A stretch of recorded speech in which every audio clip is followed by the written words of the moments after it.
Just because I'm a transmigrator who can reincarnate infinitely. My wife insists on forcing me to give her lover my heart. Otherwise she'll divorce me and prevent me from ever completing the task of winning her heart. Just as I was about to refuse my biological daughter, whom I've taken care of for 8 years, kicked my leg and said, "If you don't give uncle your heart, I won't acknowledge you as my dad." When I was reborn, I ended up with a new wife. They went crazy looking for me. One ended up in a mental hospital, calling everyone husband. The other ended up in an orphanage, calling everyone dad. Chapter 1. I agree to donate my heart to Makoto. After waiting in the cold hallway for 3 hours, I gave in. It was December, and the temperature outside was below 5 degrees Celsius. I was only wearing a thin home outfit, my lips turning pale from the cold. Willow opened the door and looked down at me, asking, "Are you sure you've thought this through?" I gave a faint smile, realizing that no matter what I did, I could never warm Willow's heart. I was a task-oriented person, and when I first received the mission, I knew Willow had someone she loved.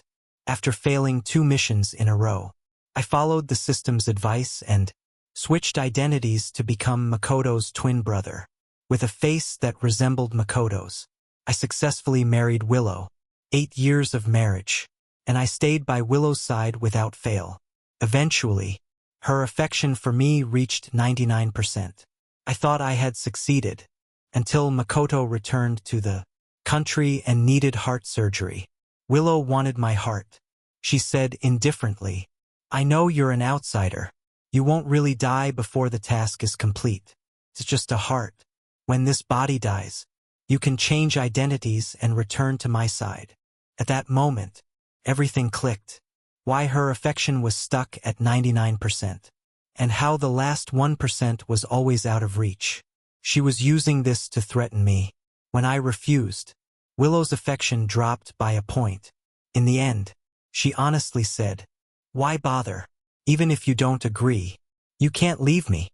You have the system's mission. Until it's complete, you will have to keep pleasing me. If you just agree obediently, I'll feel sorry for you, and your affection will increase. Why not be smarter about this? Be smarter." I laughed through my tears. Willow was indeed very smart. With an IQ of 153, she became a top heart surgeon at a young age. So, even in love, she measured everything in numbers, controlling everything like an experiment, using the slightest hope to force me to compromise time and time again. At that moment, I understood. Willow didn't dislike me. She was just too cold-blooded, too heartless. In the end, even my biological daughter, whom I had cared for 8 years, said the same thing as her mother. "If you don't agree to give Uncle Makoto your heart, I won't recognize you as my dad." Their hearts were like iron, lumps that could never be warmed. Since that was the case, I didn't want to waste another 8 years. I said, "I've made up my mind. Since you want my heart, I'll give it to you." At the same time, I silently spoke to the system. In my mind, "After this body dies, please just give me a new target for my task." The system asked, "Host, are you sure you want to change your task target? After changing, you and Willow will have no further connection, but you will be reborn with a new identity." I replied, "Yes." No further connection was fine. I didn't want to continue pursuing Willow. Willow showed a hint of surprise. She didn't expect me to agree so quickly. She furrowed her brow, sensing something was off with me, but didn't think too much about it. She said, "Come in and rest." As soon as I entered, my daughter Maria threw something at me and said from above, "Bad dad, fix this." On the table was a car model. From the looks of it, it was something that belonged to Makoto's son. Couldn't help but sneer. This mother-daughter pair was truly devoted, even loving his son as if he were their own. Maria, seeing me smile, furrowed her brow uncomfortably and said, "I want it fixed by tomorrow. Fix it now." I coldly turned my gaze away and said, "I won't do it." This car model was complicated. and fixing it wouldn't be done in a day. I had just spent 3 hours outside in the cold. My hands and feet numb and stiff. I could barely move. But Maria got angry. She shouted, "Why are you so useless? You can't do anything. I already promised Lucas, and I need a good one for him by tomorrow. You have to do it today." Chapter 2. In a cold voice, I said, "Maria, I'm your dad, not your servant." I rarely got strict with Maria. Maria inherited her mother's high intelligence, and I didn't have to worry about her studies at all. Most of the time, my focus was on Maria's daily life, everything from her clothing and food to her health. I took care of it all with meticulous attention. But despite all this, Maria was always dissatisfied with me. She had grown accustomed to my sacrifices, and now she was demanding more, expecting me to do anything for her without question, as though it was her right. In the past, I tolerated it, but now, I couldn't anymore. Willow came out of the kitchen and told Maria, "Let your dad rest tonight. We can do it tomorrow." At that moment, Willow seemed to return to her role as a good wife. She put a hot water bottle in my arms and tried to hold my hand, saying, "Why get angry with a child?" I stepped back slightly, avoiding her touch. I spoke calmly. "I'm not angry with her." I thought to myself, "I'm just informing Maria that I no longer plan to be her dad." Willow's hand froze in midair. Before pulling back, there was a sense of awkward silence, a feeling of lostness she couldn't quite place.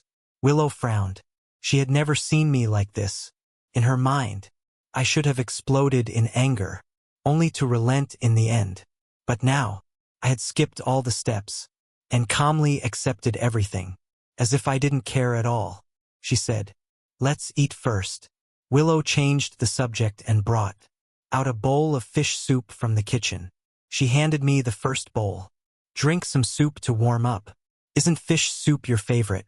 I looked at the milky white soup, with tender fish meat and a rich broth.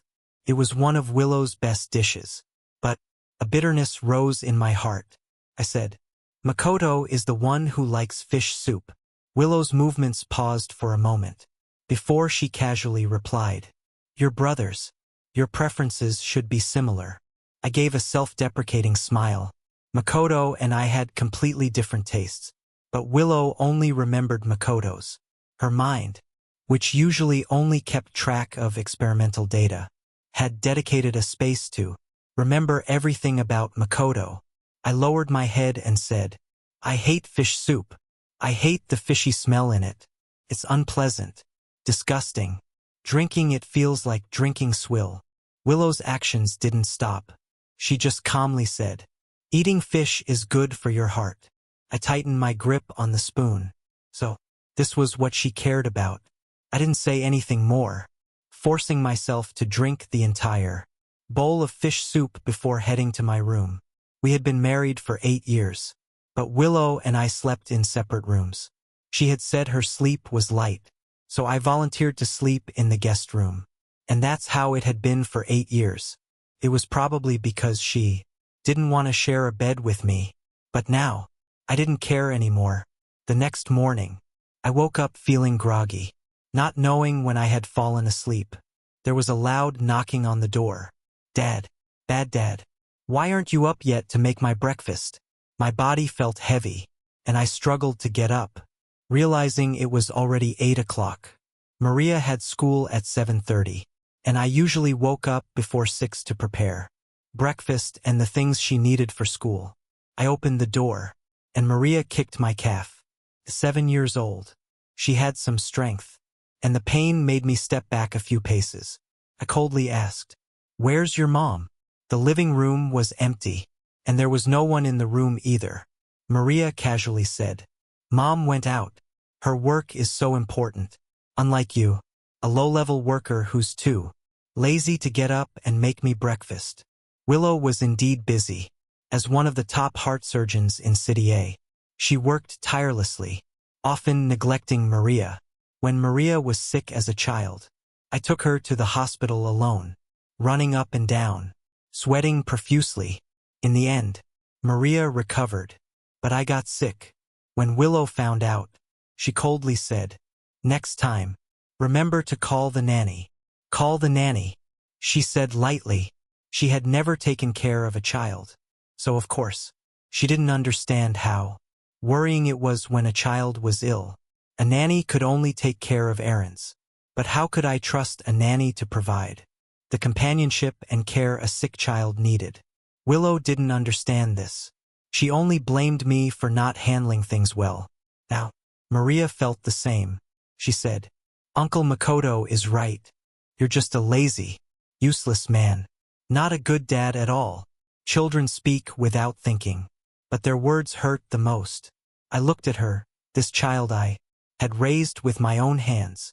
She used to hug my neck when she was little, calling me dad and swearing she would be my little cotton-padded jacket for life. But now, this was what she had become. I laughed bitterly. "Maria, can't you see I'm sick?" Maria then noticed the pallor on my face. She frowned, her expression as cold as Willow's. With no concern, only displeasure, she said, "So stupid. Why did you have to get sick at this time? A person who can't even manage their health doesn't deserve to be my dad." With that, Maria turned and left with her backpack. I stood at the door, my head spinning, slowly leaning against the door frame and crouching down. The door slammed shut. I stood there, bitterly thinking, soon, I won't be your dad anymore. Chapter 3. I hastily swallowed 2 cold medicine pills and put on a mask before heading out. The winter in December was truly cold. I took a taxi to the building where my company was located. The employees in my team were already waiting for me. One of them said, "Mr. Wong, you're finally here. The final design for the Wong degree collection hasn't been decided yet. We're waiting for your approval." I took the design draft from the assistant. I am an art student. After graduation, I worked as a designer for a clothing company. And a few years later, I started my own clothing brand. Although my company isn't exactly huge, it's the result of all my hard work. I pay particular attention to the quality of design drafts, but this time, some of the drafts were very poorly done. I frowned and said, "How did the company hire interns with such low standards?" The assistant looked uncomfortable, hesitated for a moment, and said, "Well, these are from your brother, Makoto." No wonder. 3 months ago, Makoto returned to China after divorcing his wife and bringing his son with him. Unable to find a suitable job, my parents asked me to give Makoto a director position at my company. Makoto's skill level, he couldn't even meet the standards of an intern, let alone a director. Naturally, I refused, but I couldn't fight off the pressure from the family. They kept pushing and even came to the company to cause trouble. In the end, I gave in and arranged for him to have a designer position. Who would have thought he would submit something like this? I immediately had those drafts removed and told the assistant, "From now on, just make it look like you're doing something with his submissions. Don't bring them to me." I found them unbearable to look at. Then, I took out the design drafts I had modified over the past few days from my bag and said, "Take these and discuss them with a few designers. See if they're good enough for the final collection." The assistant's eyes lit up as soon as he saw them. He said, "Mr. Wong, you're too humble. This will definitely work. Everyone knows your level." I just took it as flattery and turned to handle the rest of my work. After the heart surgery, this body was doomed to die. After my death, the system would give me a new body, and this company likely wouldn't survive either. After years of hard work, I planned to pass the company on to my best friend. But before that, I wanted to finish the remaining work and stay on duty until the very end. I worked until 2 in the afternoon, when my stomach started growling, and I realized I hadn't eaten all day. Just as I was about to head out for lunch, the office door was pushed open. It was my father, looking travel-worn. When he saw me, his gaze was sharp, and he said, "You're really here?" With that, He walked over quickly and gave a short, decisive order. Come with me to the hospital. I didn't move. This man was my biological father, the one who had personally kicked me out of the Wong family. Both Makoto and I were sons of the Wong family, but my parents only cared about Makoto. In their hearts, Makoto was the obedient, sensible son, while I was the treacherous villain. So, when Makoto falsely accused me of stealing, no matter how I protested, it was useless. Even when Makoto set me up and ruined my reputation, dragging the Wong family down with me, they never suspected him. They blamed everything on me. Back then, it was he who personally stood in front of countless media cameras and declared, "The Wong family only has one son, and that's Makoto. George has been expelled from the Wong family, and everything he says and does is not related to the Wong family." Everyone laughed at me as the abandoned family member. And now, he stood in front of me again. He said, "Makoto's condition has worsened. You need to go give him a blood transfusion." The office fell deathly silent. I wanted to ask, after 7 years, how he could still stand here, so boldly and say those words. I asked, "What does his life or death have to do with me?" My father's face turned ashen. He replied, "He's your real brother." I bitterly smiled and said, "Did you forget? 7 years ago, you kicked me out of the Wong family. I have no family left. No brother." His face froze. The words he had said years ago had finally come back to haunt him like a boomerang. The man who had always been proud now lowered his head and pleaded, "The doctors say Makoto's heart function is very poor, and he's anemic. Only a blood transfusion can keep him alive. We still haven't found a heart donor. You must come with me and donate your blood." Looking at him, I felt an even greater bitterness rise in my chest. I had never seen my father beg like this before. Makoto truly was the apple of his eye. And it wasn't just him. Was it? Willow and Maria. Didn't they treat Makoto as their belief as well? I smiled bitterly and said, "Fine, I'll agree. But I have one condition. I want all the shares of the Wong family that Makoto holds." My father's eyes turned cold. He said, "George, don't get greedy." I replied, "That's my condition. If you don't agree, then fine." After a long silence, my father finally gave in. He dragged me to the hospital, without allowing me any time to rest. I felt faint from hunger, after a whole day without food, without any time to recuperate.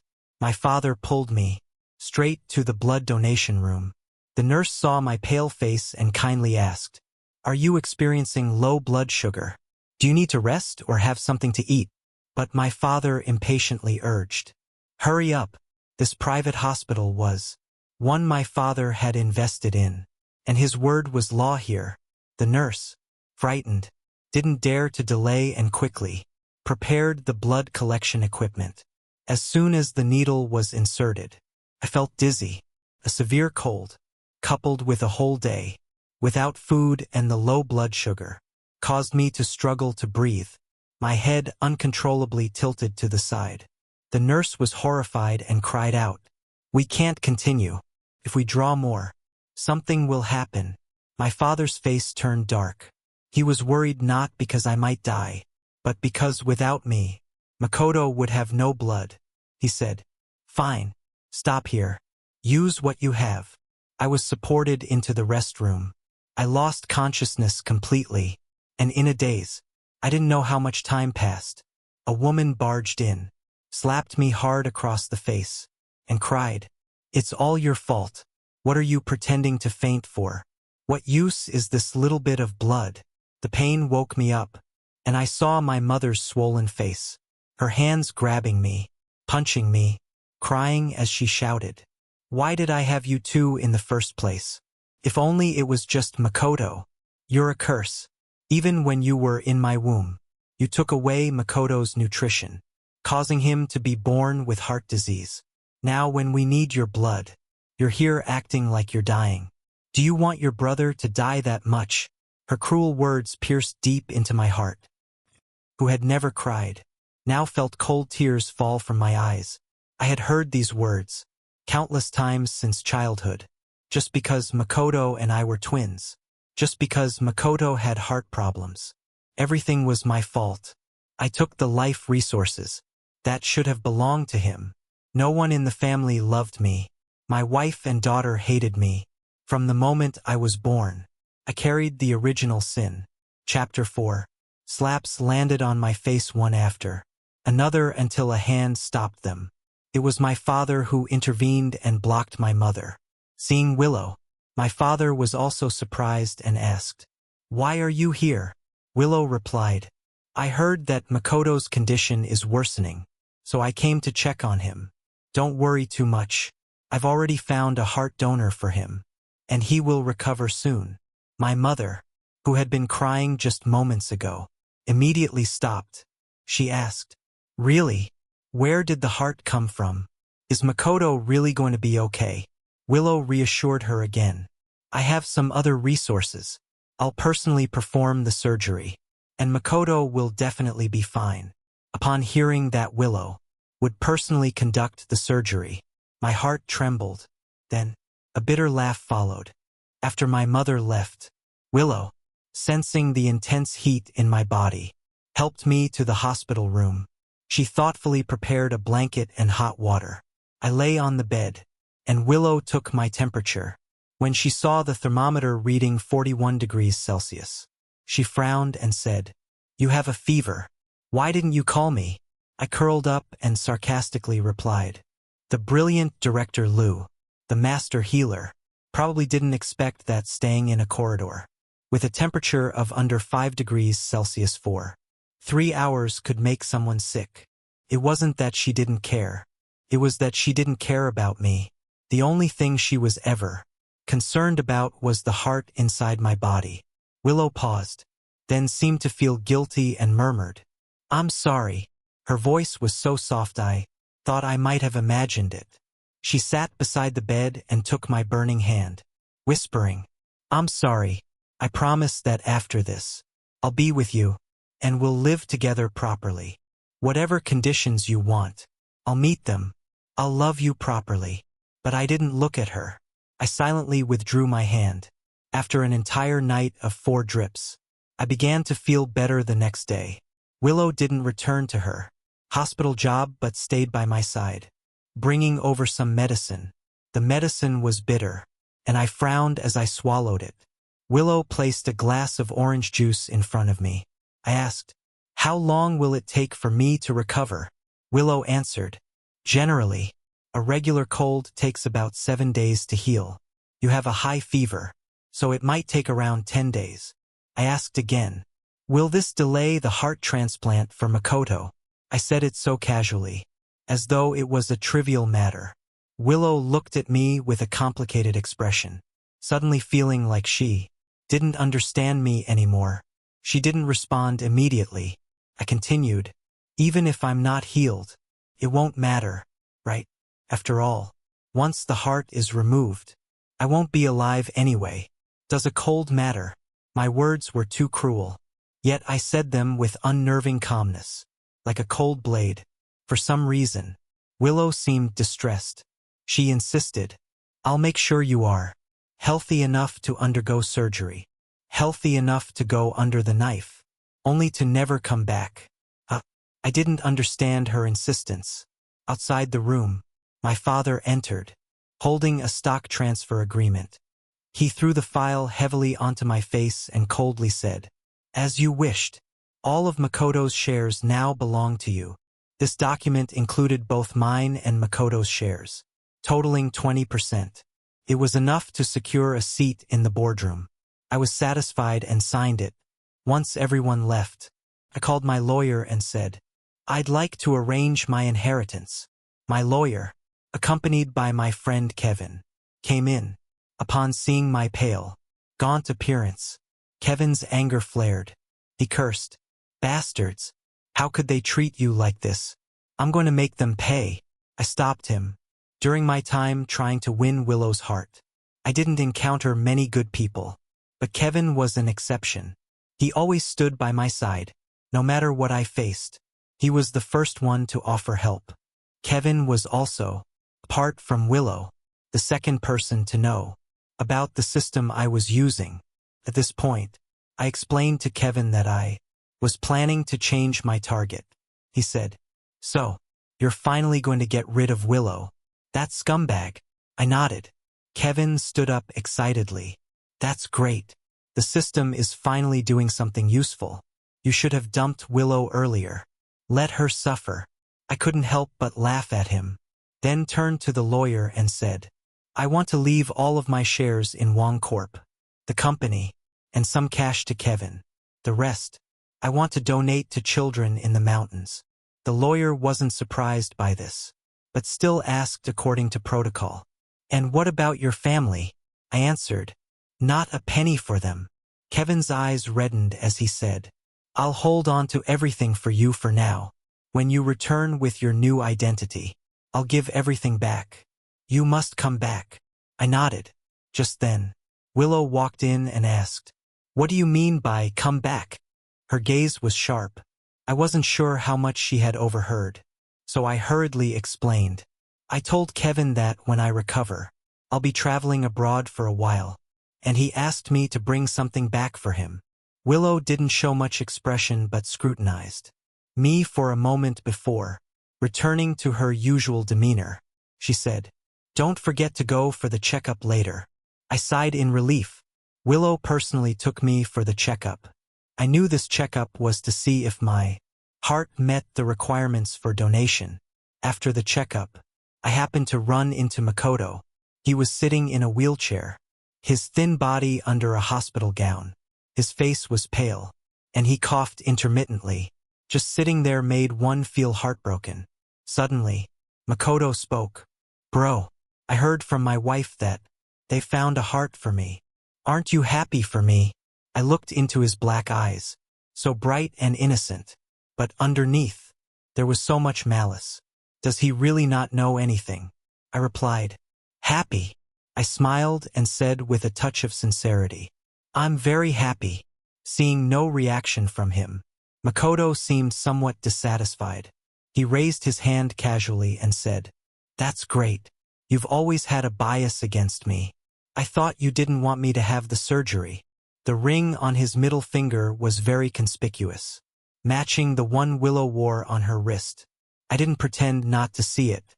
My gaze locked onto the ring, and Makoto quickly took it off, saying, "Sorry, this is a gift I got for my wife when I went back to China. It doesn't mean anything." My finger swelled up because of the illness, so I wore it on my middle finger. "You won't hold it against me, will you?" Chapter 5. As Makoto suddenly began to cough violently, Willow came out of the examination room and saw the scene. She quickly rushed over, shielding Makoto behind her, and yelled at me, "What did you do to Makoto? He's a patient. Why are you making things difficult for him?" I looked at her, whose emotions were fluctuating so wildly, and gave a self-deprecating smile. It turned out that even the calmest and most rational people can lose control sometimes, all because of Makoto's little cough. She didn't even bother to ask the context, instinctively placing me in the role of the aggressor. This was my wife, the person I once loved so much. My heart felt like it was being tightly squeezed by something suffocating. Makoto continued to cough and said, "Sis-in-law, please don't be angry. My brother didn't do anything. He just mentioned the ring on my hand. Don't blame him for that." Willow's face darkened further, and she said, "The transplant date has already been set. Your little tricks won't change anything.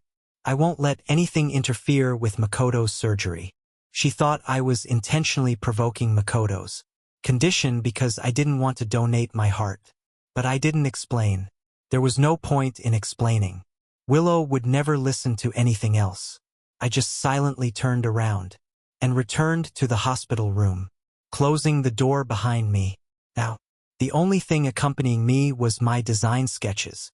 I loved drawing and designing, and my greatest wish these years had been to see the clothes I designed on the runway, even just once. Luckily, I received an invitation for next year's fashion show. Unfortunately, I probably wouldn't live until then, so I wanted to finish my sketches before the surgery, at least to fulfill my wish. As I made some adjustments to the designs, the medication began to take effect, and I started to feel drowsy. I casually placed the sketchbook by the side of my bed and fell into a deep sleep. When I woke up, I heard rustling sounds beside me and saw a little boy holding a pencil, scribbling all over my design sketches. The carefully completed designs were now completely ruined. I immediately sat up, grabbed the boy's hand, and scolded. "What are you doing?" The boy was startled and looked up. It was a face that resembled Makoto's by about 70%. It was Makoto's son, Lucas. He shouted angrily, "You bad person. You made my daddy feel worse. I'm going to punish you for him." "Bad person," Lucas cried out, his voice sharp like nails scraping against glass. I looked at my ruined work, my blood boiling. I couldn't care less about whether it was a child or not. I yelled sharply, "Who told you to touch my sketchbook? Didn't your parents teach you that you shouldn't touch other people's things?" Lucas cried louder, shouting, "Help! The bad person is going to hit me. Help! Aunt Lou! Help! Grandpa! Help!" Within moments, my father and Willow burst into the room, pushing me aside. They were both strong, and I was thrown back hard against the headboard of the bed. My head struck with a sharp pain, and my vision blurred. Maria, upon seeing Lucas with tear-streaked cheeks and red wrists, immediately turned and punched me twice. She yelled, "Bad Dad, why did you hurt Lucas?" Lucas cried uncontrollably, his voice choked with sobs. Lucas saw that this uncle was sleeping, so he wanted to cover him with a blanket. Lucas didn't know what he did wrong, but the uncle was going to hit him. Lucas was so scared. Lucas almost got beaten to death. Hearing this, my father flew into a rage. "George, do you have any sense of decency left? How could you lay your hands on a child?" I didn't say anything. I lowered my head and felt the sticky blood at my hairline. My father didn't notice it at all and scolded me furiously. "Is this what I taught you? Why would you lay hands on a child?" My face turned pale. I looked up and asked, "If I say I didn't do it, would you believe me? Would you believe me?" Chapter 6. Willow's voice was cold as she said, "George, stop lying all the time. Everyone can see what's happening." It was as if she was reminding me that this wasn't the time to argue but to apologize properly. I let out a low laugh. I looked at the child who was still crying and occasionally sneaking glances at us. I said, "Fine. I hit him. After all, no one would believe me anyway." My father, furious, raised his hand. Willow quickly stopped him. I knew she was just worried about my heart being harmed. Once the surgery date was set, I couldn't afford to have any setbacks. Willow pushed my enraged father out of the room, and only she, Maria, and I remained. Her face was cold as she said, "It's just a few pieces of paper. Why are you overreacting? Is it really that serious?" My body froze. A few pieces of paper. That was my work, my effort, the thing I loved. To Willow, it was just a few pieces of paper. Suddenly, I felt a sharp sting of ridicule. I had never realized just how insignificant I was in their eyes. I clutched my chest, feeling a deep, physical pain. It was true, being heartbroken to the extreme could really hurt. Willow's face changed slightly when she saw my distress. She quickly helped me sit up and asked, "What's wrong? Don't get worked up. Just breathe. It's nothing, really. If it bothers you that much, we won't mention it again. Just breathe. I told you to breathe." I couldn't take it anymore. I pushed her away violently and shouted, "Get out. All of you. Just leave." Willow, not daring to provoke me further, turned and left. Her face was grim. That night, after my emotions had somewhat settled, Willow returned with the news. She said, "The surgery is scheduled for 10 days from now. I didn't react. Willow continued. Originally, I wanted to wait until you got better. But you've been so uncooperative. At this rate, it will only get worse. 10 days from now is the best option. I still only nodded quietly, as if I had accepted everything. Willow's expression softened, and after a brief silence, she said, I'll be performing the surgery myself. After the anesthesia is administered, you won't feel any pain. I could hear the rare tenderness in her voice. I looked up at her with a pale, frail face and asked, should I thank you? Willow couldn't answer.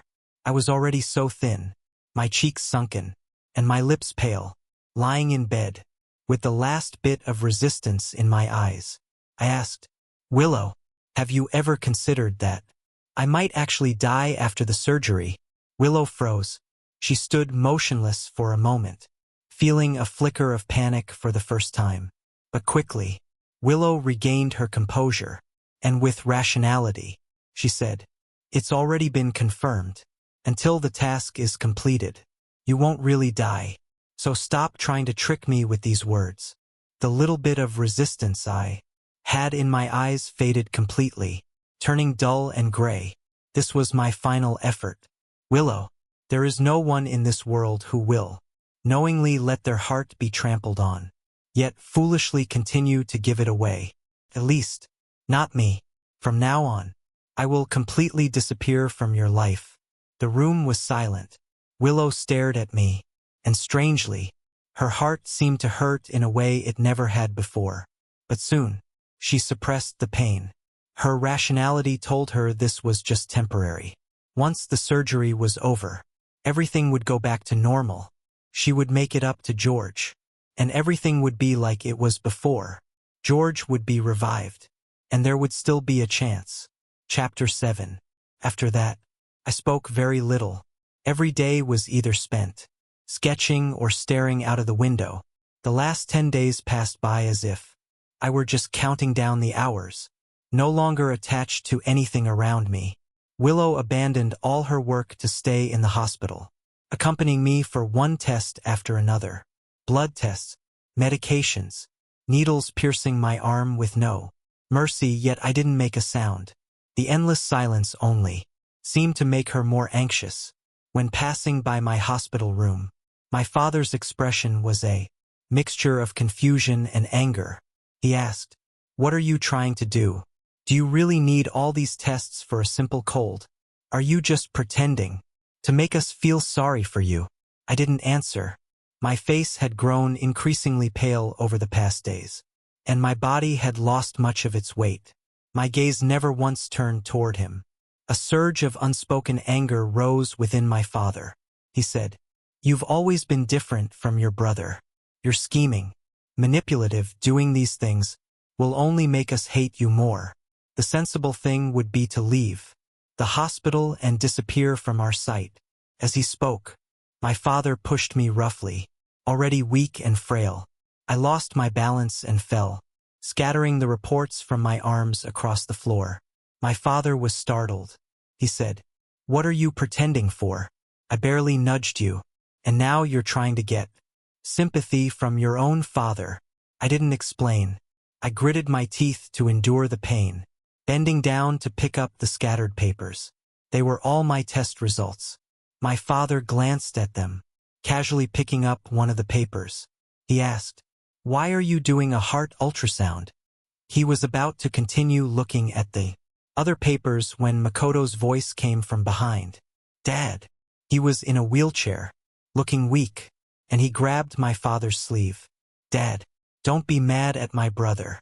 He just wants you to care about him more. You've spent so much time with me, so of course my brother is upset. Let him be. I'm fine.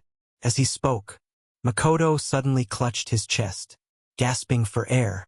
Seeing this, my father immediately dropped the papers he was holding. Poor kid. You're like this, and your brother still doesn't help but pretends to be sick. Why are you defending him?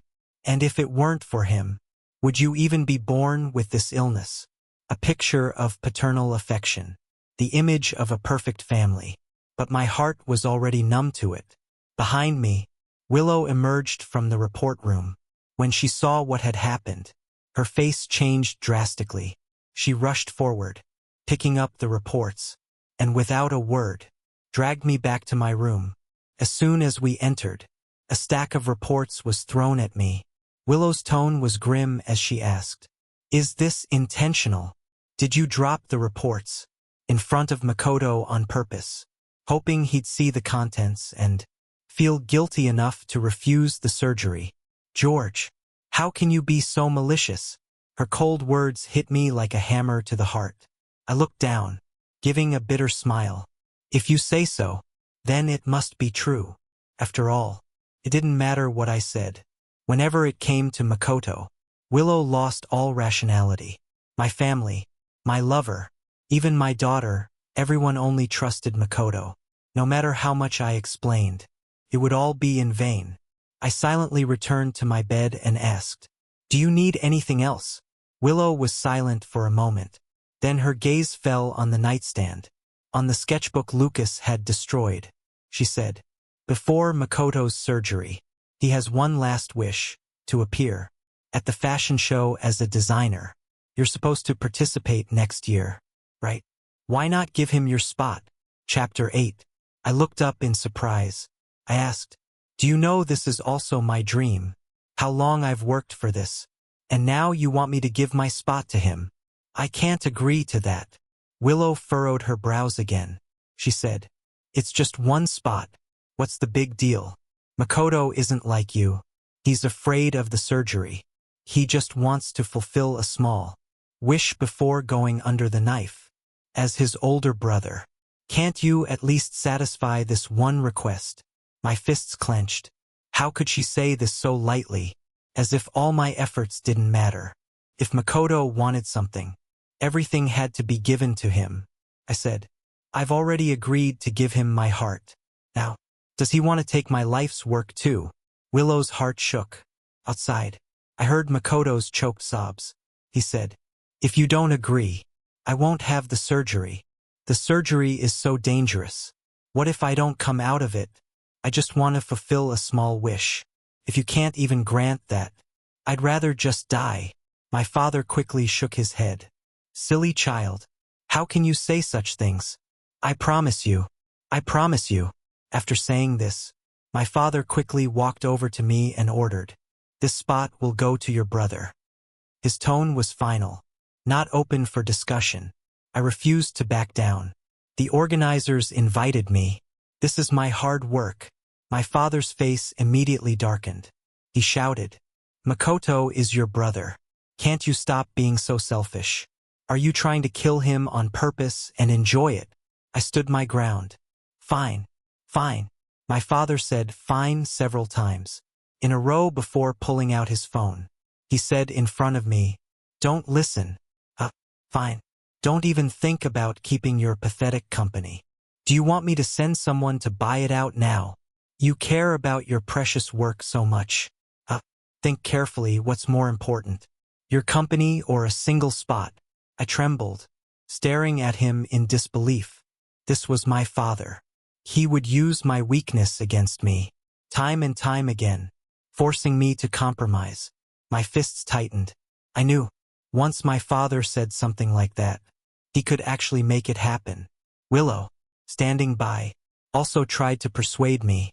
"You'll have another chance for a spot next time. Just let him have it this time." I laughed bitterly. I looked at the people in front of me, my closest family, my wife, my relatives, my child, all of them siding with Makoto.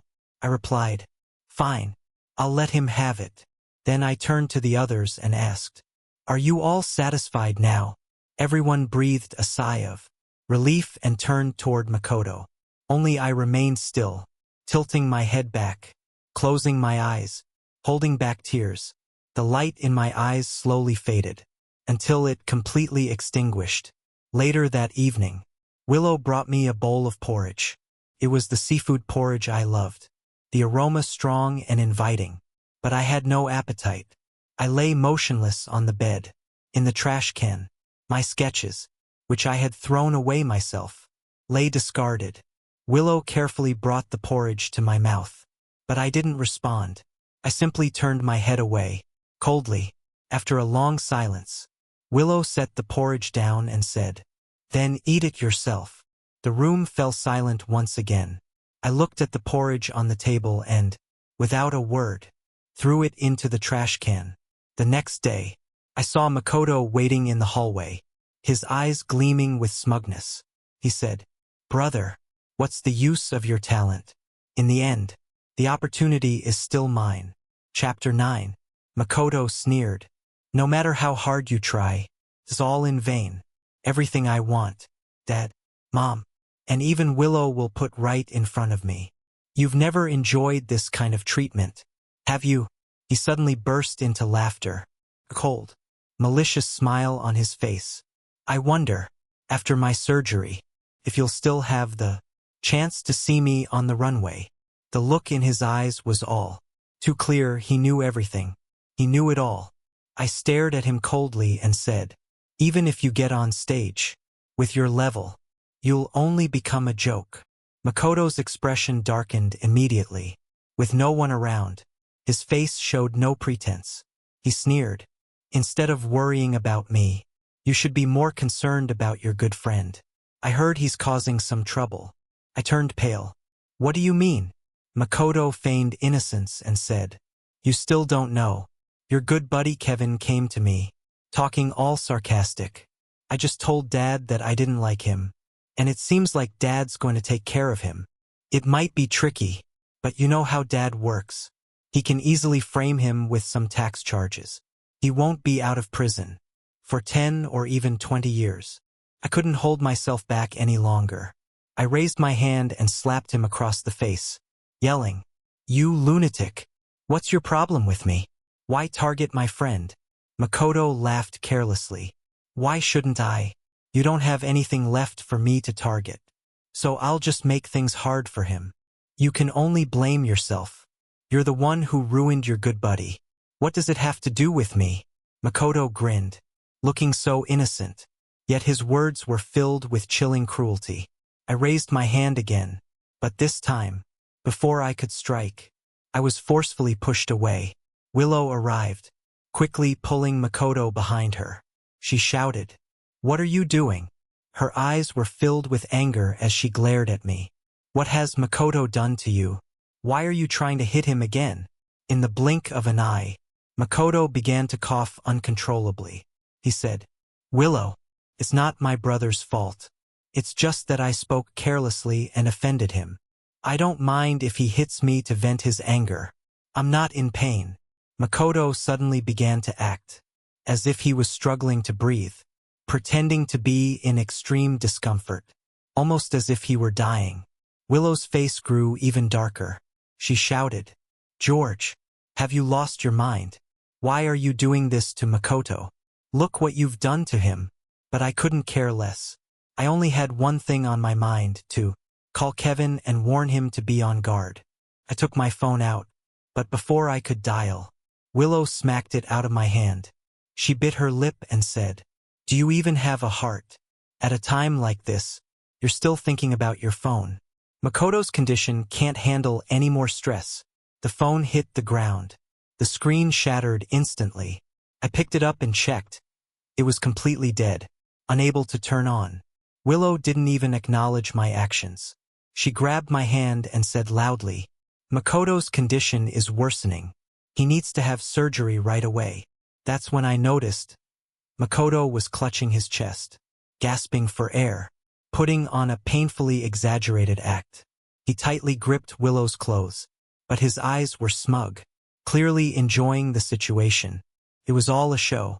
I pulled away from her and tried to go to the nurse's station to borrow a phone. But Willow's people grabbed me and held me down, giving me no chance to resist. She yelled, "Do you want to back out now? There's no need to wait anymore. The surgery must happen immediately." They dragged me toward the operating room. I had no strength to resist, so I said to Willow, "I'm not backing out. Just let me make a call. It's urgent." Willow ignored me, assuming I was just stalling for time. I was helplessly strapped to the operating table, several people holding me down. I begged again, "Willow, Please, let me make just one call. It's just one call. Please. Willow's expression remained cold. Administer the anesthesia. The cold liquid was injected into my body, and I knew there was no chance left. My eyelids grew heavier, and the world around me went dark. Before I lost consciousness, the last thing I saw was Willow's face, and with a cold, venomous gaze, I muttered, "Willow, you won't have a good end." In the darkness, the cold, mechanical voice of the system echoed in my mind. Unfortunately, the affection is insufficient. Host's third task has failed. The current body is about to die. According to the host's wish, we have already selected a new target and are seeking an appropriate opportunity for reincarnation. Chapter 10. Beep! The cold alarm from the heart monitor echoed through the room. A nurse's voice rang out. Dr. Lu. The heart removal was successful. Everyone breathed a sigh of relief, but Willow's hand suddenly trembled, a wave of immense panic sweeping over her. She instinctively looked at the figure lying on the operating table. George's face was peaceful, lying there without a single breath. She had personally removed his heart. Willow suddenly felt dizzy, as though reality was slipping through her fingers. It wasn't until someone beside her nudged her that she snapped back to reality. Dr. Lu, isn't it time for the transplant now? That's right, Makoto was saved. Wasn't this what she'd always wanted? After 6 hours of surgery, Willow walked out of the operating room. Wang's father and mother Wang were anxiously waiting outside. Even Maria and Lucas had arrived, all of them concerned about how Makoto was doing. Willow said, "The surgery was a success." Wang's father and mother immediately burst into tears, and Maria and Lucas jumped up in joy. No one asked about George's whereabouts. Inside the operating room, Makoto was wheeled out. Mrs. Wang followed the nurse to the ward, while Mr. Wang stayed behind to thank Willow. His eyes were filled with tears as he grasped Willow's hand and said, "Willow, you're truly a great daughter-in-law. If it weren't for you finding the heart and personally performing the surgery for Makoto, it wouldn't have gone so smoothly. If I'd known, I should have had Makoto marry you earlier. Actually, back then." He sighed halfway through. "Never mind. Forget I said anything. Can you tell me who donated the heart? I'd like to thank their family properly." Just as he finished speaking, the operating room door opened. The nurse wheeled my body out, covered by a white sheet. As the nurse passed by Mr. Wang, the wind from the window blew a corner of the sheet up, revealing a hand with a birthmark. Mr. Wang froze. He asked, "What's this?" He recognized the birthmark. It was George's. Without thinking, he instinctively followed. Willow quickly intervened, blocking his view and saying, "Organ donation is anonymous. It's a rule. Please don't inquire, Uncle Wang." Mr. Wang didn't think too much about it. Perhaps it was just a coincidence. In the hallway, Willow took over the nurse's duties and personally wheeled George's body to the morgue. In the cold morgue, she lifted the white sheet and looked at George's pale face. A gory wound marked his chest, though she knew it wasn't true death. Seeing George lying cold and motionless in the morgue, Willow's heart still twisted, as if she had truly lost him. A wave of delayed sorrow washed over her. Willow held his hand, trying to comfort herself as she whispered, "It's okay. You'll come back. You love me so much. You'll definitely come back. Even if you don't want to come back, the system won't let you leave before the task is finished." She lowered her head, resting her forehead against George's cold one and softly promised, "When you come back, we'll live a good life together." Okay. If it were the old George, he would have gently stroked her face and said, "Okay." But now, the only response was endless silence. Based on Willow's experience, George would return within 3 days. He would inhabit another body and live under a new identity. And Willow was confident no matter what George's new form was, no matter what identity he took on if he appeared beside her, She would definitely recognize him. Chapter 11. When Willow stepped out of the morgue, she saw Maria standing at the door. Maria was looking inside, a bit awkwardly asking, "Did Dad die?" Willow replied, "He'll be back in a few days." Maria didn't say anything further and entered the morgue, pulling back the white sheet. Though she had prepared herself, she still paled, her eyes turning red, and without a word, she turned and ran out of the room. In Makoto's hospital room, he was slowly waking up from anesthesia. He touched his chest, looking somewhat confused, and asked, "Am I just like a normal person now?" Willow nodded. Makoto immediately shed tears of gratitude, looking at Mr. and Mrs. Wong and saying, "Mom, Dad, Willow, thank you so much."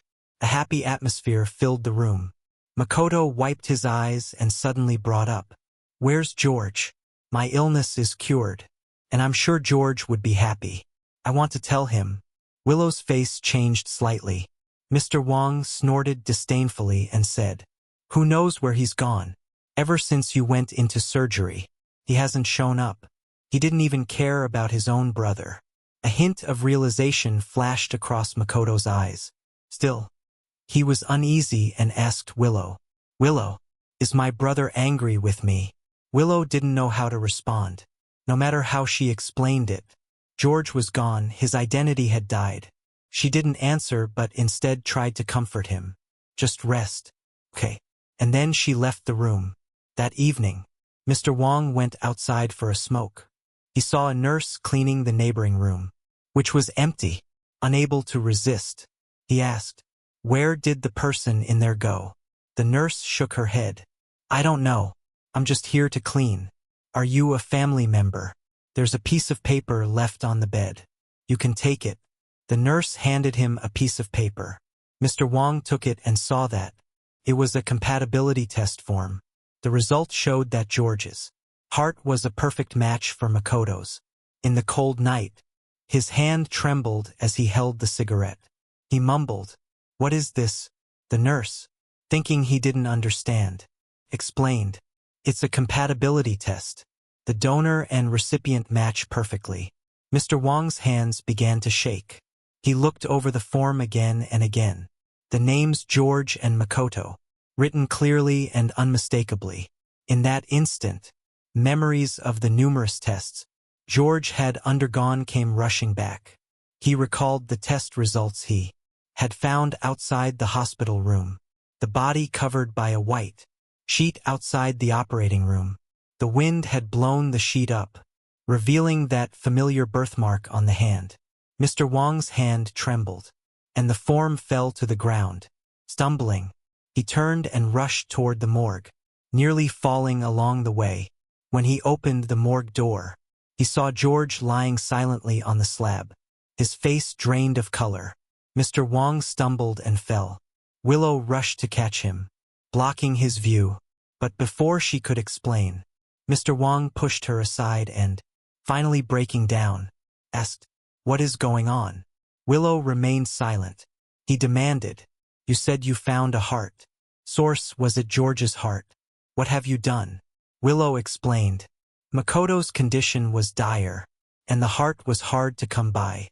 Mr. Wong shouted, "So you just let George die? No matter what, he's my son, and he's your husband." Willow looked up at Mr. Wong and replied, "This was the only way to save Makoto. If you were the one who had to choose, would you have made a different decision?" Chapter 12. The morgue fell into silence. No answer was the best answer. Wong's father staggered back a few steps, realizing something. Finally, he covered his face and cried out, "I'm sorry, Dad. I'm sorry." He apologized to George's body. Willow said nothing and silently leaned against the wall. After a long time, she finally spoke. "I'm sorry for him. I've already bought a plane ticket to leave. Once Makoto is discharged, I will take George's ashes and leave here. You know, he didn't want to see you all." After saying this, Willow turned and left. Days later, when she returned to the familiar home, Willow still felt a sense of disorientation. After all, She had lived with George for 8 years, and there were traces of him everywhere in the house. On the wall hung their wedding photo, where George was smiling so brightly, so full of life. Willow felt a pang of discomfort and decided to go downstairs to buy something. As she passed by a woman in the neighborhood, the woman asked, "Willow, I haven't seen George around lately." Willow didn't know how to answer and said, "He went back to his hometown." "Why did he go back?" "He told me last time that you were staying up too late and not taking care of yourself, and that I should bring you a free-range hen from the village to make soup for you. I brought the chicken back." "Did he forget?" "It's fine. You can take it." Willow looked at the chicken the woman handed her, suddenly feeling a mix of emotions. "Thank you," she said. She went upstairs in silence. The large house was eerily quiet. She wasn't a talkative person and had always been used to silence at home, but George would always talk to her about everyday things. Most of the time, she found it annoying, but now that the sound had disappeared, she realized how silence could become a kind of torture. In a daze, the door opened. Willow instinctively stood up and said, "George, you're back." But as soon as the words left her mouth, she froze. At the door stood Maria, who frowned and threw her school bag on the ground. "Mom, I'm hungry." Willow, not in the mood to cook, took out her phone to order takeout. After eating a bite of the takeout, Maria put her chopsticks down and said, "This tastes awful. Why is Dad still not back?" Willow knew Maria was picky, but she hadn't expected her to be this particular. "Tomorrow, I'll have the nanny come over to cook. You'll have to eat this tonight." Maria didn't touch her food again, turning and returning to her room. The next morning, Maria slept until noon, and instinctively yelled, "Dad, why didn't you wake me up?" Only when the words left her mouth did she remember that George wasn't there anymore. Maria suddenly fell silent. She took a bite of the dumplings made by the nanny but immediately spat them out. "I want to eat Dad's cooking. This doesn't taste like what he made." The living room fell into silence. Willow didn't speak, and Maria also seemed to understand, stopping her complaints. After a long while, Maria's eyes turned red. She asked, "Mom, when is Dad coming back? Didn't you say he would come back in a few days?" "Yes, 3 days." According to Willow's experience, George would reappear after 3 days. Chapter 13. Tomorrow would be the 3rd day after George's surgery, so they only had to wait 1 more day. Willow comforted her daughter. "It's almost time." As the day approached, Willow felt no joy, but instead began to feel uneasy. During these 3 days, she had been more acutely aware than anyone else of George's absence, and there was nothing she could do. She could only wait passively. Finally, the 3rd day arrived. She had stayed awake until midnight, and with no desire to sleep, she put on some clothes and went out. She had no particular destination, just hoping to run into someone, maybe even George. But from midnight to the early hours of the morning, she walked around her neighborhood, and all the places George usually went, but didn't see anyone who resembled him. Her anxiety grew bigger and bigger. It wasn't supposed to be like this. In the past, George had quickly returned after changing identities, and as long as he reappeared, no matter what his new look was, Willow could always recognize him instantly. The sun rose, and Willow, exhausted, finally made her way to the hospital. Makoto had recovered very well. His face had regained color, and he could walk now. When he saw Willow, his eyes filled with joy. "Willow, are you here to see me?" Willow, distracted, looked around the hospital. There were many people, and she was trying to spot George among them. Suddenly, a man who resembled George appeared in her line of sight. Willow instinctively stood up, but before she could approach, Makoto grabbed her sleeve, looking hurt. "Willow, why are you ignoring me?" Willow quickly shook him off and shouted, "George!" She rushed toward the man, grabbing his hand, but the stranger, startled, pulled away and asked, "Who are you?" It felt like cold water had been poured over her head. It wasn't George. Willow stood frozen in place, watching the man walk away, constantly questioning, "Where is George? Why hasn't he shown up?" Nearby, Wang's mother hurried over, disapproving. "Willow, what's wrong with you?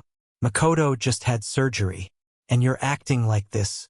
Do you want him to have an accident?" Makoto immediately defended Willow. "Mom, it's not Willow's fault. She's just worried about my brother. I don't know where my brother went." Wang's mother's face darkened. "Who knows where he went? He hasn't even shown up to care about you since your surgery. It's better if he just stays away." Her words sent Willow into a rage. Her eyes turned red, and she shouted, "Shut up!" Wang's mother was startled. It was the first time she had seen Willow like this, and she asked, "Did I say something wrong? Since Makoto's surgery, where has George been? He's just a selfish, cold-hearted person. I should have never had him. It would be better if he never appeared again." Willow's face grew even darker. She clenched her fists and whispered, "No, he will definitely come back." The expression in her eyes frightened Wang's mother, who didn't understand what was happening. When they returned home, Maria immediately asked anxiously, "Has Dad come back?" Willow ignored her and went straight into the room. Entering George's room, Willow finally noticed that the framed photo that used to sit on the bedside table was now just an empty frame. The only photo of them together had been torn apart, the pieces lying in the trash can. It was George who had torn it before leaving. Willow suddenly trembled, as if she understood something. She squatted down and took out all the pieces, her hands shaking as she tried to piece them back together. But no matter how hard she tried, she couldn't put it back to the way it was before. Chapter 14. In the pitch-black night, Willow lay on the floor of George's room, her mind in a daze as if she could see him again. In the afterlife, the system was playing Willow's image before me. The system asked, "Do you want to go back and see?" I hesitated, then appeared by Willow's side in the form of a soul. As if sensing something, Willow looked around. She asked, "George, is it you? Have you come back?" I didn't respond. In fact, even if I spoke now, Willow wouldn't be able to hear me. I just looked at her, somewhat confused, not understanding why she was reacting so strongly. I thought that after my death, Willow would at most feel a little lost. With Makoto around, she should quickly forget everything and stay by Makoto's side. But in these 3 days, she had spent very little time with Makoto. The system asked, "Host, her favorability towards you has reached 100%. As long as you appear in front of her, the task will be completed immediately. Do you want to change the target?" In the darkness, Willow whispered, "I regret it." She gave a self-mocking laugh, her voice choking as she said, "I regret it. I really regret it. Please come back." All she received in return was silence. After a long while, I spoke. Change. I could no longer trust Willow. Moreover, the hurt I'd experienced wouldn't disappear, and the pain in my heart wouldn't fade. Why should Willow be forgiven? A flash of white light appeared, and I knew that my new life was about to begin. I closed my eyes without a shred of attachment. It wasn't until the next day that Willow woke up, disoriented and devastated. Maria, with red eyes, sat in the living room and asked, "Has Daddy not come back yet?" No matter how mature, she was still just a 7-year-old child. From indifference at the start, to anger, and then to sorrow, Maria choked as she asked, "Does Daddy not want me? Does he not want Mommy anymore?" Willow's heart felt as if it had been cruelly twisted. She whispered, "No, that's not true." But her voice was so low, so weak, and so lacking in conviction. At the hospital, Willow went to the morgue again, as it was the only place she could hold onto something. But when she entered, she found it empty. Willow went mad, shouting, "Where is he? Where did George go?" The young nurse, scared out of her wits, trembled as she said, He's been taken away. They said they're taking him to the crematorium. Just moved him. Willow suddenly went berserk and ran out. Makoto came over, trying to grab her, but was knocked down to the floor in the process. Willow! Makoto shouted her name. Willow paused, and upon seeing Makoto, her eyes were filled with confusion and pain. Makoto asked, "Willow, what happened to you?" Willow didn't answer. After hesitating for a long time, she turned and walked away. When she reached the hospital entrance, Kevin was there with the funeral home staff, loading my body into the car. Willow suddenly rushed over, pushing everyone aside, shouting, "Get away! Who told you to touch him?" Kevin, with red eyes, glared at her and said, "George is already dead. Do you want him to never have peace?" Willow's body shook. She then shook her head, saying, "No, he's not. He'll come back." She didn't know how to bring me back. She could only deceive herself, thinking that if she kept my body, maybe one day a miracle would happen. Kevin couldn't hold back any longer. He slapped her hard and angrily shouted, "What right do you have to say that? Do you think George is lying here because of me?" He shouted, "And now you're pretending." Chapter 15. Kevin's words were like daggers to the heart. Willow trembled all over.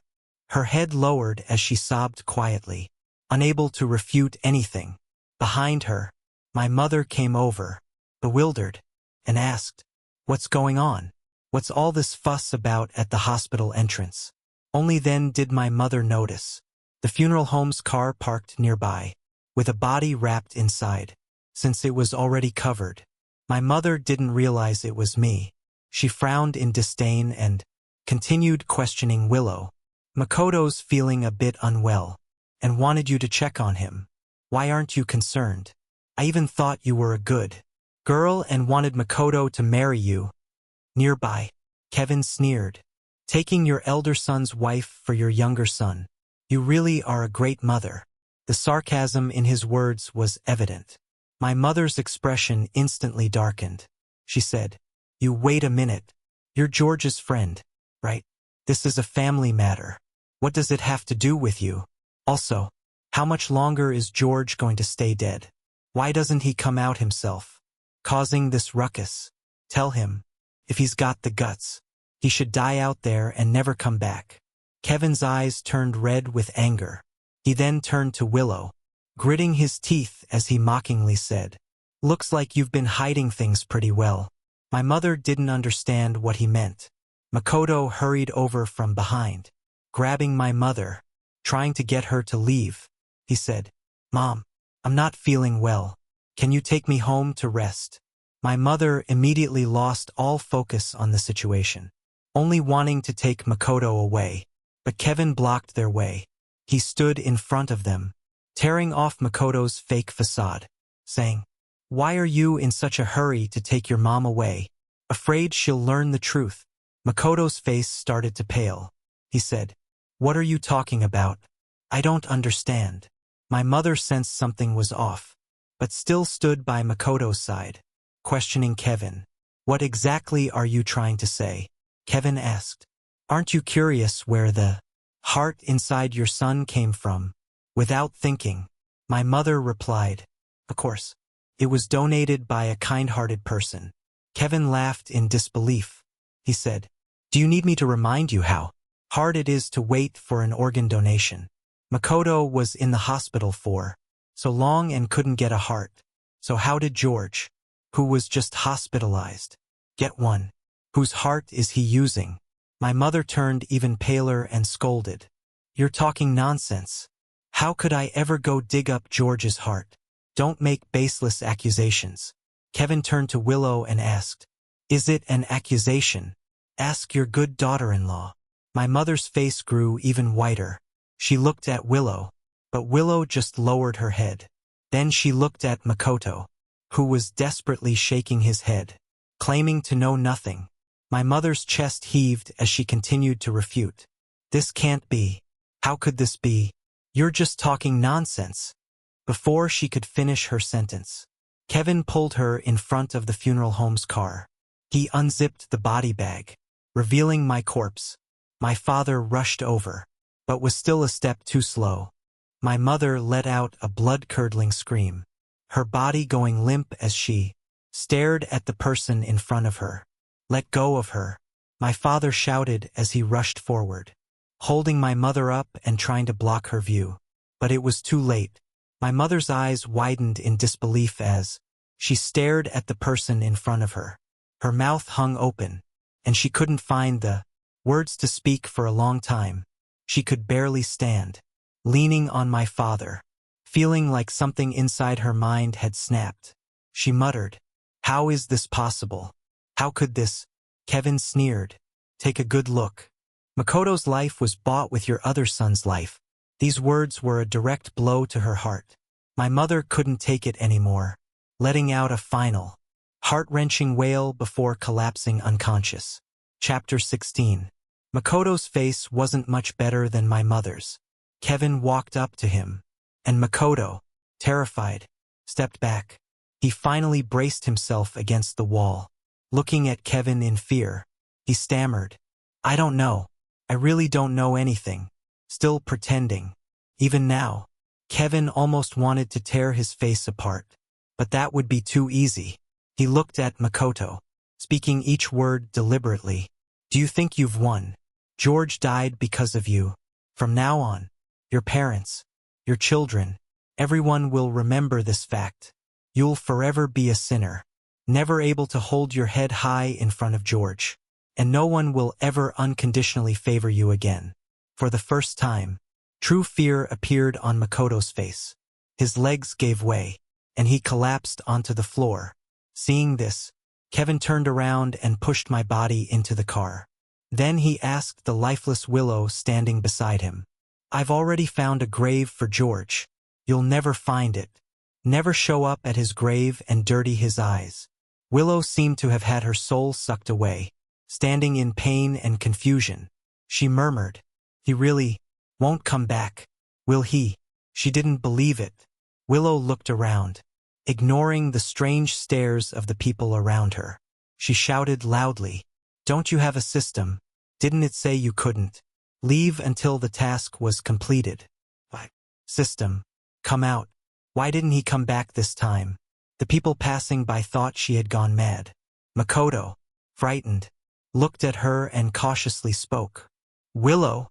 Willow suddenly shoved him away. Her eyes were bloodshot, staring fixedly at Makoto's chest, where George's heart was beating.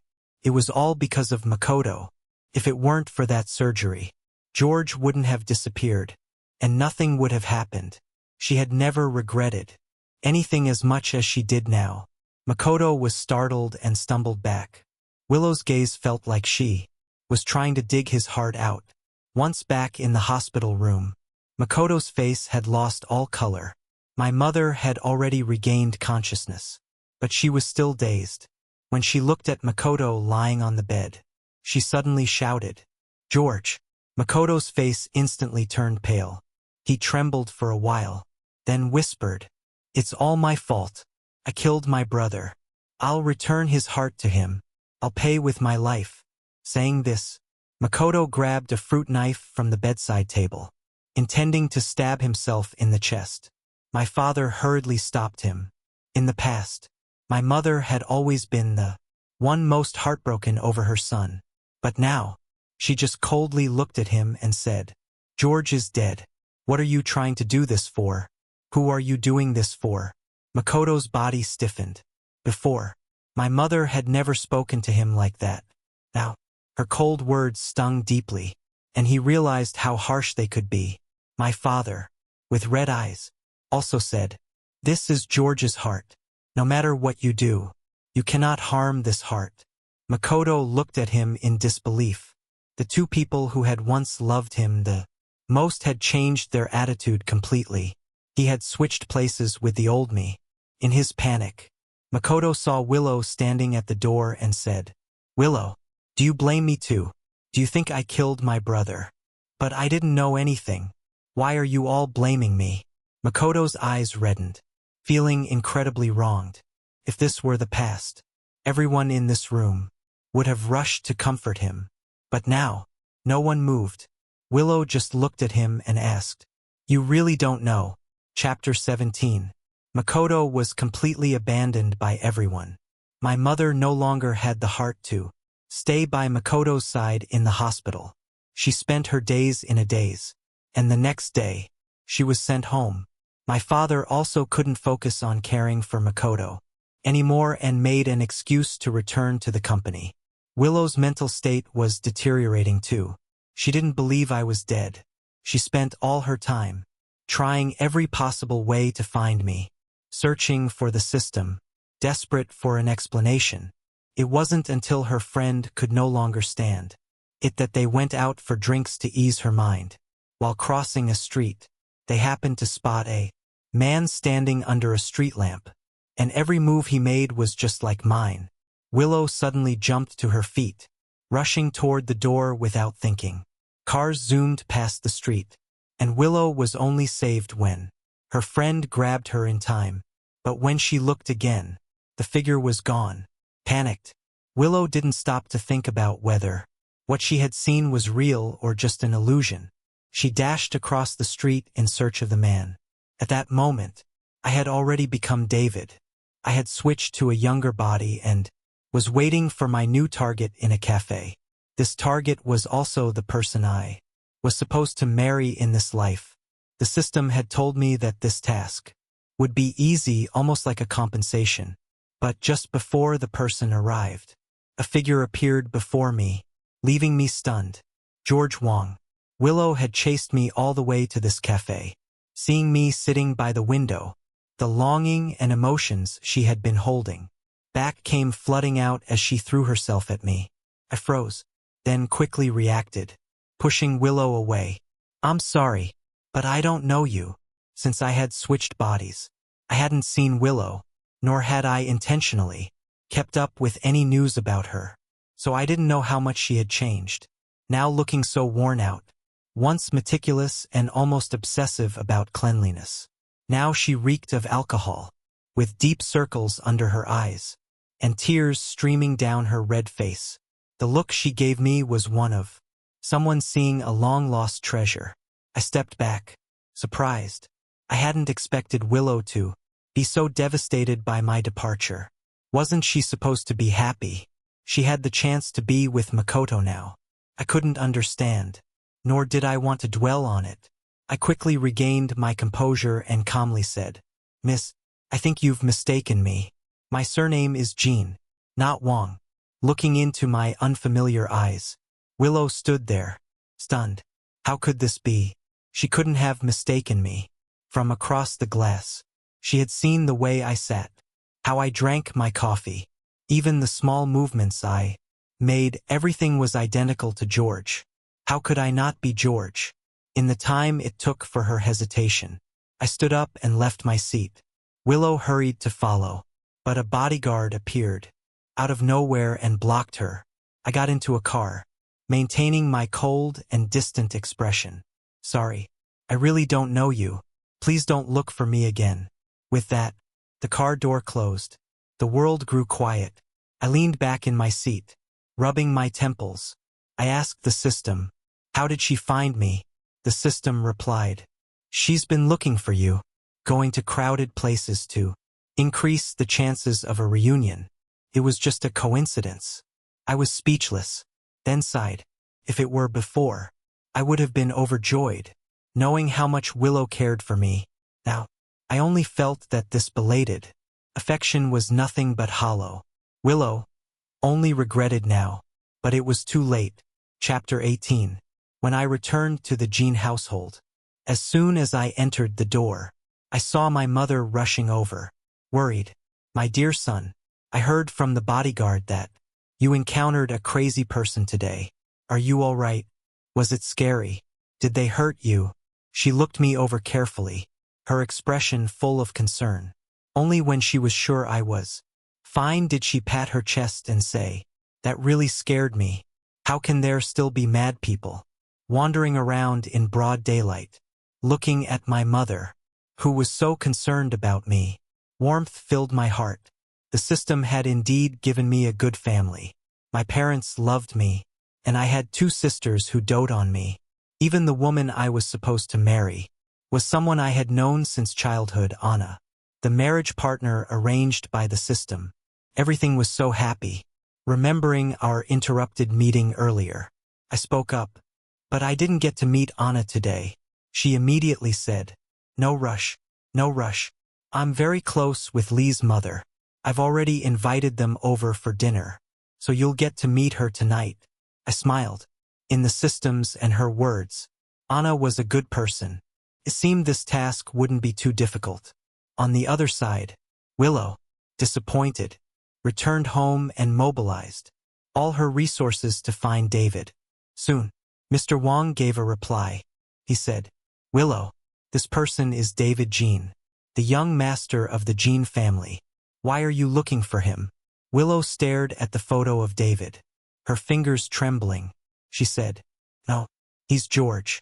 Mr. Wong was shocked and thought Willow had lost her mind. He was about to try and console her, but Willow had already left. 3 days later, at the charity gala, as one of the invited guests, attended the event. Standing beside me was Anna, wearing a fishtail dress, her smile captivating. We both appeared at the gala, and rumors about a potential marriage between the Jean and Lee families were subtly confirmed. All eyes turned to us, offering praises of a perfect match. But in the corner, Willow stared at the scene, her eyes bloodshot. She didn't believe the man in front of her wasn't George. Downing the glass of wine in her hand, Willow walked toward me. Having drunk a little, my face felt warm, and I was looking for a quiet place to cool off when I saw her walking toward me. The slight intoxication in my brain immediately cleared, and I stood up straight. Willow looked far more composed than she had when I had seen her a few days ago, probably because she had prepared for this moment. When she got close, she politely spoke. "Mr. Jean." I nodded slightly in return. Willow's eyes remained fixed on me as she said, "Mr. Jean looks very much like someone I used to know."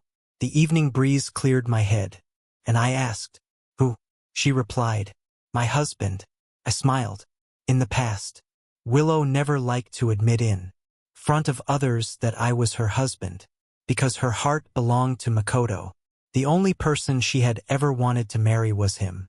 Now, in front of me, she was admitting I was her husband. But it was too late. I politely responded, "Then you must have mistaken me." Willow didn't answer my question but spoke to herself. "He really loved me. In this world, I can't think of anyone else who loved me the way he did.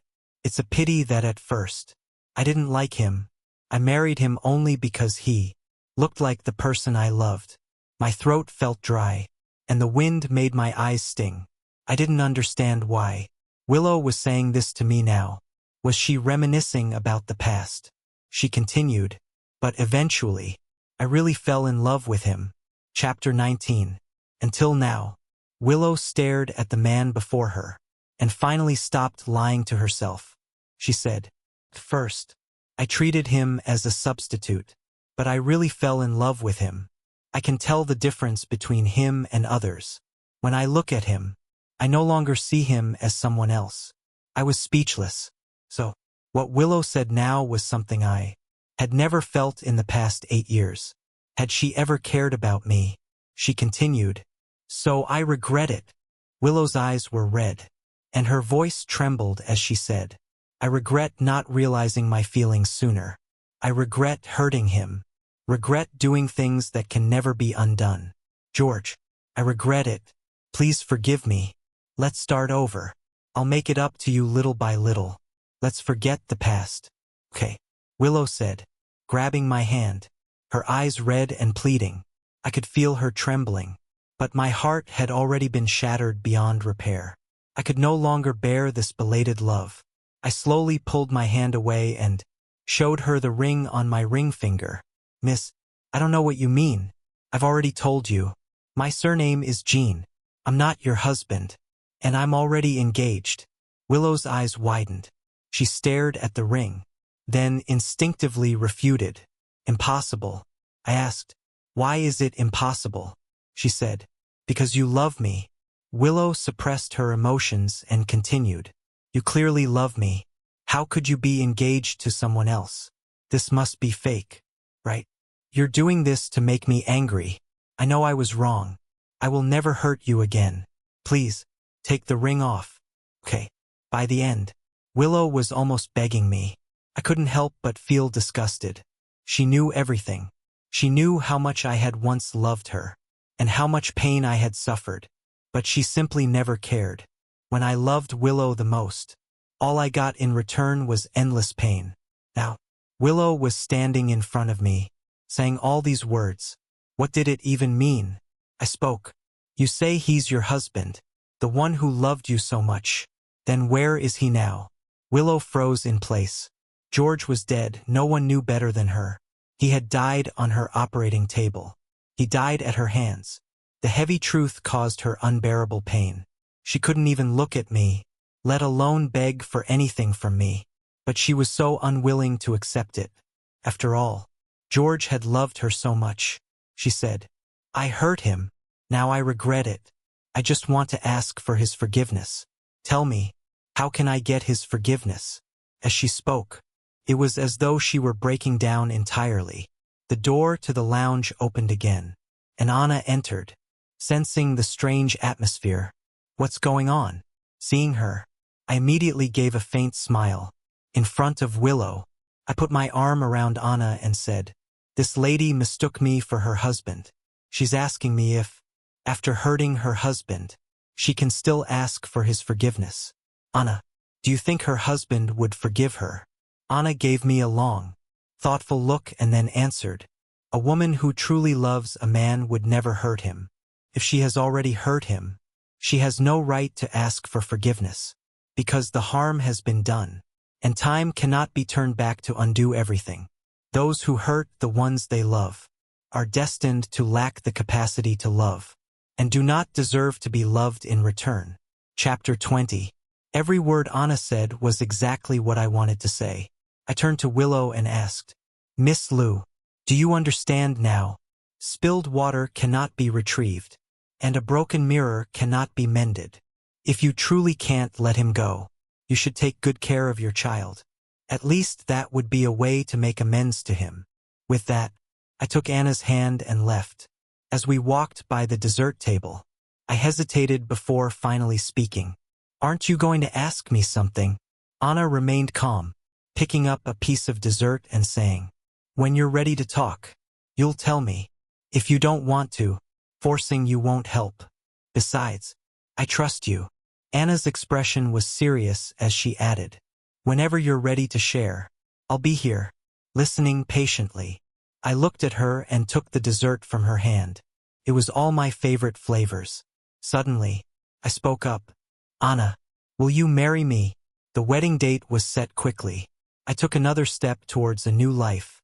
Meanwhile, the Wang family was filled with a heavy atmosphere. Makoto had been discharged from the hospital, but he wasn't happy. The home was shrouded in a sense of oppression. Wang's mother would often sit and stare blankly at George's photo.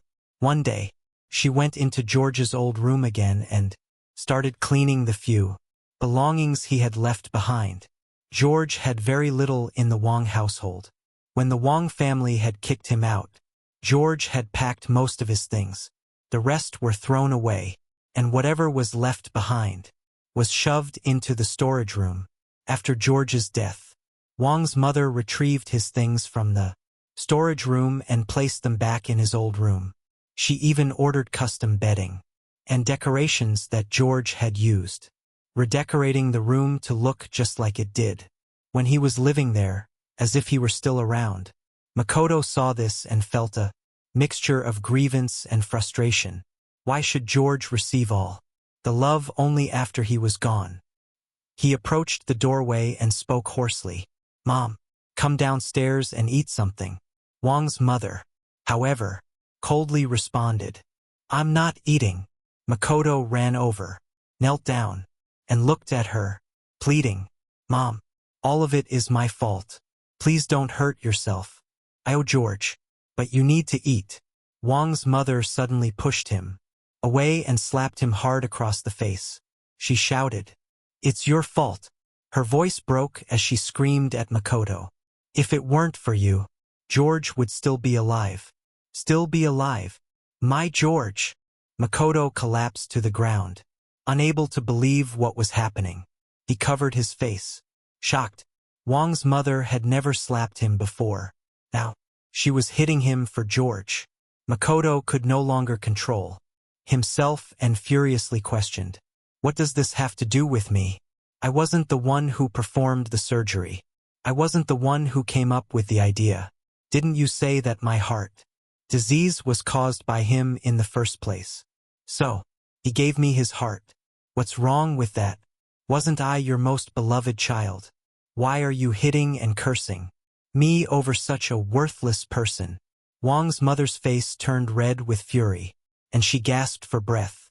Just then, Wang's father, who had just returned home, heard the commotion. He rushed in and helped Wang's mother up, kicking Makoto away as he shouted, "You bastard. We really spoiled you. No matter how bad George was, he was still your biological brother. He gave his life for you, and you have the nerve to say such things." Chapter 21. Makoto stared at them in disbelief.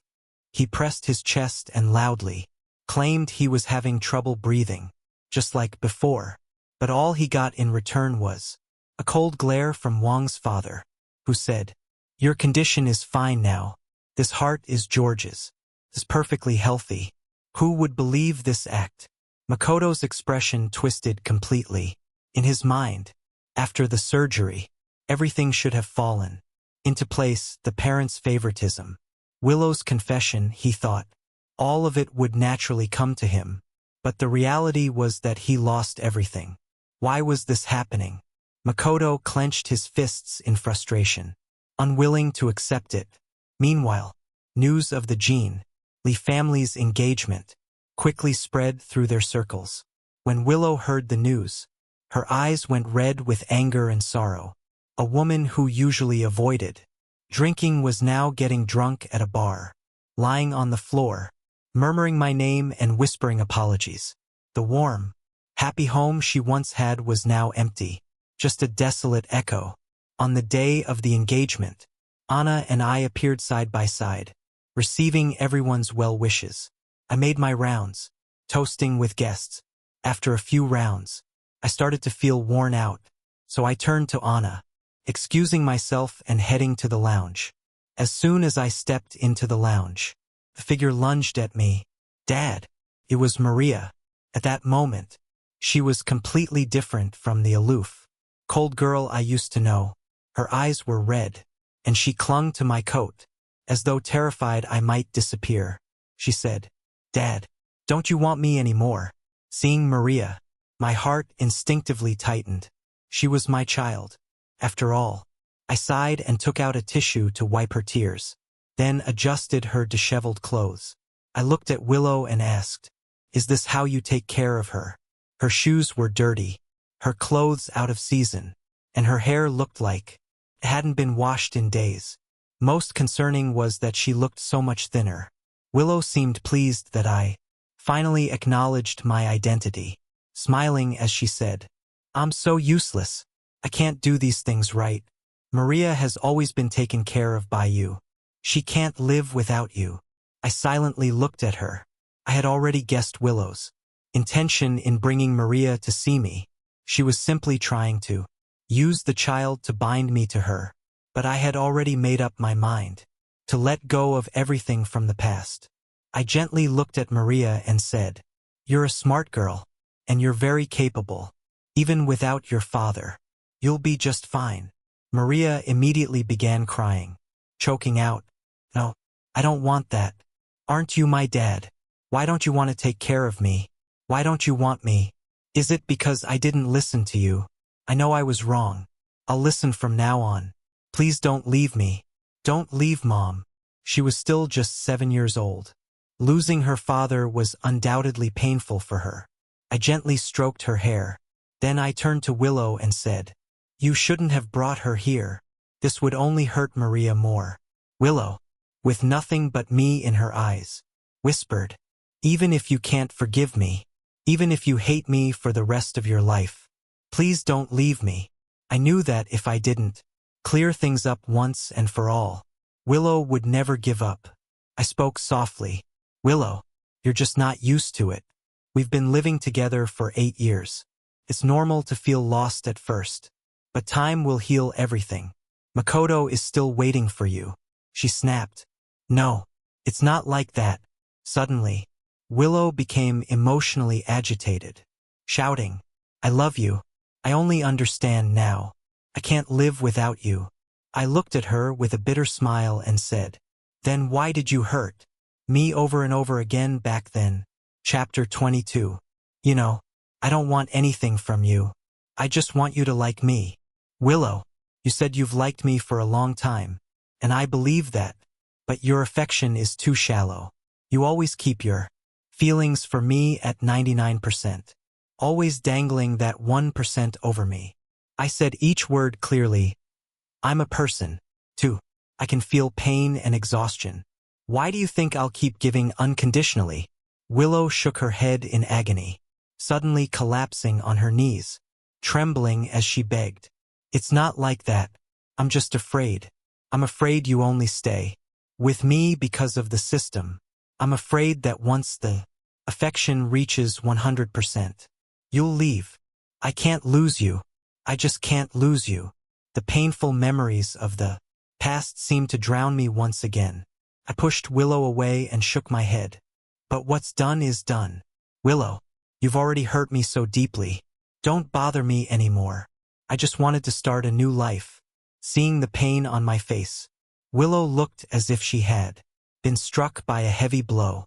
She collapsed on the floor in despair, exhausted and defeated. I spoke up. Today is my engagement party. If you still feel even a little guilty, don't ruin the little happiness I have left. Willow could no longer say a word. She finally understood she had caused irreversible harm to George. And now, there was no turning back. I disappeared into the lounge. Maria stood nearby, watching all of this in silence. Deep down, she had already realized that she would never have a father again. Suddenly, an overwhelming wave of sadness and grief rushed in. She turned and punched Willow. It's all your fault. You chased Dad away. Now I don't have a dad anymore. As she spoke, Maria burst into tears. Willow silently embraced her, tears slipping from the corners of her eyes. She whispered, we're all guilty. The sins were inexcusable. George had been right. Neither of them had any right to ask for forgiveness. On the stage, I had returned to my usual self. In my arm was Anna, elegant, beautiful, and graceful. We walked toward the flower-laden stage, surrounded by well-wishers. Willow watched it all through red-rimmed eyes. That night, Willow drank herself into a stupor again at the bar. By midnight, as she came to, her pain intensified. Groggy, she hailed a cab to the hospital, to the very place where she had once performed George's surgery. She lay down on the cold operating table. The chill was bone-deep. The scenes from that day replayed vividly in her mind. George had been strapped to this table, anesthetized. How cold must he have been? Tears fell as Willow curled up, a pain settling in her chest. She fell asleep, just like that, until the next morning. When Willow awoke, she heard Makoto's voice outside. Crazy. Everyone's gone crazy. Just because of a George. They're all against me. What did I do wrong? The heart is Willow's fault. Why blame me? I thought she liked me, and I even thought about being with her. But now she's coming to blame me. My parents are crazy too. They used to hate George, that piece of trash. But now that he's dead, I've become the villain. He was coming in for a follow-up, and the frustration of the past few days led him to find a secluded corridor to vent to a friend on the phone. Every word was heard clearly. By Willow in the operating room. Chapter 23. The voice on the other end of the phone sounded nonchalant. All right, stop pretending. You've got a healthy body now. Isn't that more valuable than anything else? Tell me the truth. Before the surgery. You really didn't know it was your brother's heart. Willow's heart suddenly tightened. Makoto sneered and said, I'm not an idiot. There was no donor heart before. Then suddenly one appeared. You don't need to be a genius to figure it out. I just pretended not to know. Otherwise, how could I keep up my image? Makoto continued. His life was worthless, and it was already owed to me. The heart being given to me was only right. This whole situation is just annoying. Willow couldn't hold back any longer, and rushed out of the operating room. Makoto was startled. Seeing her, his first instinct was to run. But he was grabbed by Willow, who demanded, What did you just say? Makoto turned pale, and stammered, Nothing. Willow, you must have misunderstood. Willow's face darkened, her voice trembling with anger as she bit her lip. You knew from the beginning. You knew I was going to take George's heart and give it to you. You knew everything. Makoto's face drained of color, but he still pretended to be clueless. I don't know what you're talking about. Willow saw right through his act and shouted in rage. It was all a lie. You pretended to like me. Pretended to be weak. You've been deceiving all of us. I actually hurt George because of you. I'm so stupid. Willow laughed bitterly, as if she had realized a massive joke at her own expense. Makoto, realizing the situation was turning against him, quickly fled the hospital. Willow stood there, stunned. Suddenly, something clicked in her mind. She hurried to her office. She pulled out Makoto's medical records and started reading through them one by one. Then, suddenly, she slapped herself hard across the face. The past medical records clearly showed that Makoto's heart condition was nowhere near life-threatening. He had been fully aware of his heart issues, yet he still insisted on skydiving, which worsened his condition to the point where he needed a heart transplant. Even then, it wasn't an immediate necessity. In the hospital, he deliberately acted as if he were in excruciating pain and even avoided taking medication to try to worsen his condition, knowing that Willow would eventually help him. And indeed, Willow had found a way to help him by taking George's heart. When she realized all this, Willow felt like she deserved everything that had happened. She had been deceived by such a person, taking George's heart for him, making him suffer. What right did she have to ask for forgiveness? Now, she had lost everything. The one who loved her, the one she loved, all because of Makoto. What right did he have to use George's heart? With this thought, she left the hospital and headed straight for the Wong family home. At that moment, the Wong house was shrouded in gloom. Makoto had just returned home and found his father sitting in the living room, furious, and his mother's face was as dark as ink. Makoto, feeling somewhat uneasy, asked, Mom, Dad, what are you doing here? Wong father stood up, and with a forceful slap, knocked him to the ground. Makoto, still confused, exclaimed, Dad, what are you doing? Wong father, in front of him, played a recording, the very one Makoto had made in the hospital corridor. It had been recorded by Willow and sent to Wong father's phone the moment it happened. Chapter 24. Wong's mother face was full of disbelief, mixed with pain and disgust. She said, We always thought you were a good child, but it turns out it was all an act. You deceived your own parents and harmed your own brother. You took his life. She pointed at him, loudly reproaching him, her words filled with anguish. Makoto knew he could no longer hide the truth. With red eyes, unwilling to accept the reality, he shouted, What does it have to do with me? I didn't cause him to die. It was you who drove him out of the Wong family. It was Willow who took his heart. I didn't do anything. I'm the one who's innocent. Weren't you the ones who hated him the most? You couldn't wait for him to die. And now that he really is dead, you're unhappy. What kind of parents do you think you are? Wong's father face turned bright red from anger. He clutched his chest and staggered. But Makoto didn't care. With red eyes, he continued, Since I was young, You've been telling me that George's heart disease was caused by George. He was born to owe me. Mom, didn't you say it would have been better if I had been the only one? Now that George is dead and his heart is inside me, can't you just pretend you only had one child? Makoto couldn't understand what had happened to his parents. They hadn't been like this before. Wang's mother was stunned by his words, glaring at him with disbelief. At this moment, she finally understood the words she once said had truly come to pass. She whispered, "It's my fault." Wang's mother fell to her knees with a thud, clutching a photo of George, crying in agony. "I failed you as a mother. I killed my own son." Tears fell from her eyes as if she had aged decades in an instant.